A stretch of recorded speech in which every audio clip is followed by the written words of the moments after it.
Fancy garment and kids mall, sherwani, coat pant, three piece, बच्चे और बच्चियों के लिए कई सारे कपड़ों की वैरायटियां। आयशा नगर पुलिस स्टेशन के सामने, हजार खोली, मालेगांव। प्रोप्राइटर चांद खान।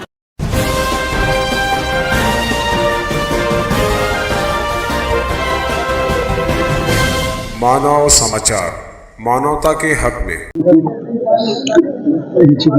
शहर के रिक्शा मालक चालक का आज एक वक्त मेरी क़यादत में यहाँ पर आया हुआ था। आरटीओ ऑफिसर से मुलाकात हुई और जो रिक्शा के मसाइल थे, छोटे छोटे मसाइल थे, बड़ा मसला था, तो अच्छे माहौल के अंदर आज मीटिंग हुई और आरटीओ साहब ने हर एक एक बात का, एक एक हमारी डिमांड का जवाब दिया और हमको मुतमईन करने की कोशिश की। नंबर एक, जो मीटर जूने का नया करना, नया मीटर लगाना या रिपेयरिंग करना, इसके लिए जब दो लोग ये शहर में है और वो लोगों के पास जब रिक्शा वाले जाते हैं तो उनसे 1500-2000 रुपये लिया जाता है, जबकि उनको सिर्फ पावती 150 रुपये की दी जाती है। तो ये जो मोनोपोली उनकी बनी हुई थी वो खत्म होना चाहिए और इन लोगों को हक मिलना चाहिए और कम कीमत में गवर्नमेंट फीस में इनके मीटर का मसला हल होना चाहिए, ये मुतालबा था। तो आरटीओ साहब ने कहा है कि आप नए एप्लीकेशन मेरे पास आएंगे तो मैं उन लोगों को लाइसेंस दूंगा, ताकि ज्यादा से ज्यादा शहर के अंदर अगर मीटर बनाने वाले, नए मीटर लगाने वाले, रिपेयरिंग करने वाले हो जाएंगे तो ये मोनोपोली खत्म हो जाएगी। नंबर दो, कि यहाँ पर एलपीजी, सीएनजी गैस का जो बड़ा मसला है, रिक्शा 50% अब गैस पे चल रही है, लेकिन शहर के अंदर पंप नहीं है गैस का। तो इसके लिए हमने डिमांड की कि आप कलेक्टर से, सरकार से डिमांड करिए कि ज्यादा से ज्यादा पंप यहाँ होना चाहिए। अब टेरे में है, वाक्य फाटे के ऊपर है, तो यहाँ पर आने के लिए और शहर में जाने के लिए 10 किलोमीटर हो जाता, तो होना चाहिए। उन्होंने कहा कि हम भी डिमांड करेंगे। दूसरी अहम बात, जो यहाँ पर पासिंग के लिए जो हमारे रिक्शा लेकर आते हैं सुबह से, तो उनका शेड्यूल शाम में आता है, तो उनको अव्वल किया जाए। तो उन्होंने कहा कि शेड्यूल में तब्दीली लाई जाएगी और वो सुबह में जैसे ही आएंगे तो उन लोगों का नंबर लगा के पासिंग कर दी जाएगी। और बाकी रिन्यूअल वगैरह की बात है, ये छोटे छोटे मसाइल है, तो हमने ये तय किया है कि एक कमेटी हम बना कर देंगे जो 5-10 लोगों पर होगी।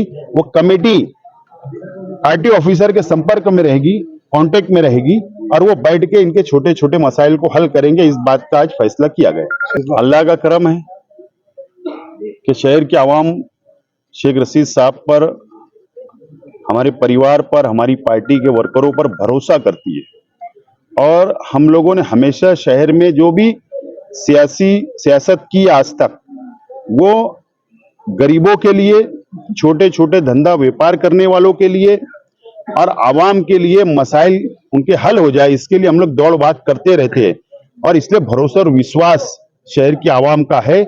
मैं शुक्रिया अदा करता हूं शहर की आवाम का कि आज भी हमारे ऊपर भरोसा और विश्वास है। आज कोई पद पर नहीं है, कोई एमएलए नहीं, मेयर नहीं, आज कोई ओहदा नहीं है सरकारी, लेकिन उसके बाद शहर की आवाम भरोसा और विश्वास करती है। इंशाल्लाह आने वाले दिनों के अंदर भी ये विश्वास को हम टूटने नहीं देंगे, इस बात का वादा शहर की आवाम से हम करते हैं। माजी आमदार शेख आसिफ ने जो आज धरना या विरोधक जगह में आपके पास आए, उसके बारे में आप क्या तफसील देना चाहेंगे?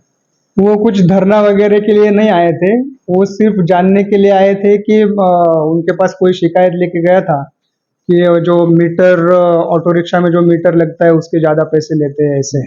तो यहाँ पे मालेगांव में 2 ट्रेड सर्टिफिकेट होल्डर है जो ऑटो रिक्शा का मीटर बेच सकते हैं, उनको वैसे ट्रेड सर्टिफिकेट दिया गया है।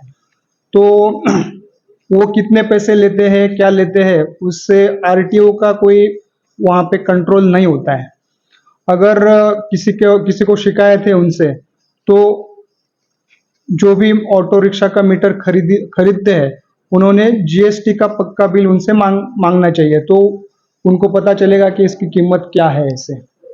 और बाकी जो इश्यूज थे, वो पासिंग का इशू था, तो मैंने बोल दिया है कि कोई भी आके पासिंग कर सकता है। अगर एक दिन में 25 से 30 ऑटो रिक्शा एक ही दिन में आते हैं तो मैं अलग से एक इंस्पेक्टर लगा के ऑटो रिक्शा का पासिंग भी करने के लिए तैयार हूँ।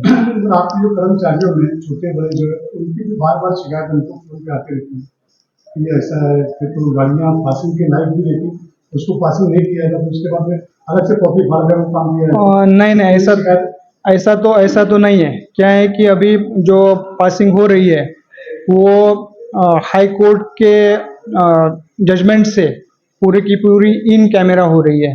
तो जो इन कैमरा पासिंग हो रही है उसका पूरा वीडियो शूटिंग वगैरह सब रहता है। तो कोई ऐसा नहीं बोल सकता कि कुछ अलग ढंग से पासिंग हो रही है ऐसे, क्योंकि ये इन कैमरा होती है। हमारे इंस्पेक्टर जो पासिंग करते हैं वो क्या क्या करते हैं वो पूरी की पूरी शूटिंग रहती है।